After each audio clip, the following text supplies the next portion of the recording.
So I've been wondering about all these missing kids in Maui that we keep hearing about. You know, the big government conspiracy. And what I found out was in my research, applying common sense, what we had here was a day with some very high winds. I've watched a couple of videos from people. One guy said he felt like the roof of his house was about to come off. The wind was blowing so hard before the fire. Now throw in some transformers from power lines that get knocked down, some wildfires starting, and now we have flying embers in the driest season of the year and extremely high winds on a cold ocean front. And every time a fire sparked up, it was a blowtorch. And that explains the very high heat fires that they're seeing and the spot burning everywhere. And there was no conspiracy to trap people there. What you had was a bunch of dumb decisions. And all too many times we put our trust in local government.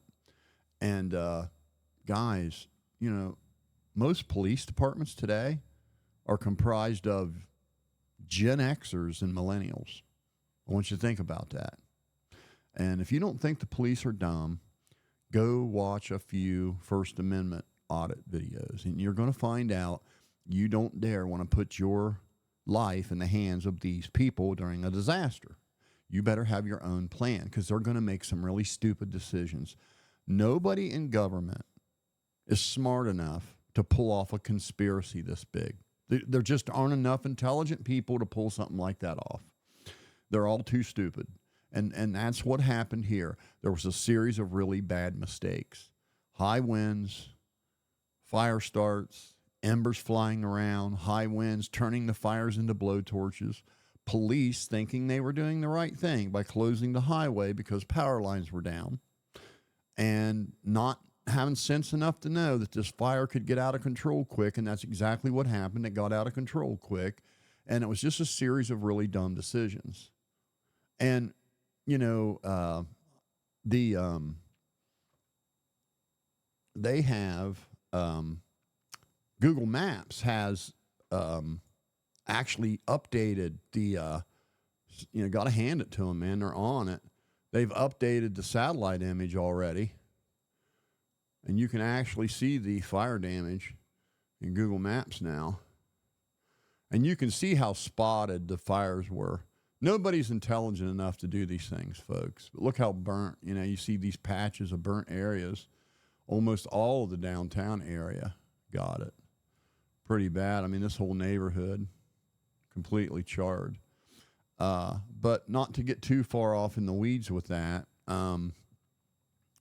all this crackpot stuff about missing kids. Come on, folks.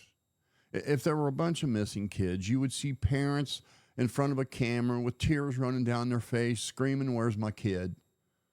You'd have a teacher saying, "I got a missing student." You'd have a grandparent saying, "I got a missing grandchild." You'd have a neighbor saying, "I got a missing neighbor kid." There's no bunch of missing kids. There just isn't. I mean, these people all have relatives in the States. They've been in contact with them. No one's saying, "Oh, my grandchildren are missing. Oh, pray for my son, his child's missing." There's none of that. Just a bunch of crackpots saying there's thousands of kids missing because the government trapped everybody there so they would burn so they could steal their kids. I mean, stop it. There is no conspiracy. It was just a bunch of really stupid decisions during a disaster, like we have seen time and time and time again. And this should be a message to everyone.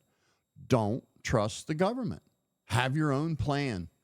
Have your own bug out plan. Have your own escape route. Have your own water, food, flashlight, radio. Have your own plan, because these millennials and Gen Xers that are now the police department aren't going to make good decisions in a disaster. They're going to do stupid stuff like keep the highway closed because people might get shocked on a power line, not knowing they're going to have a bunch of people burning a fire. There's no missing kids. Everybody, calm down a little bit. Go watch something funny. Have a good day, folks.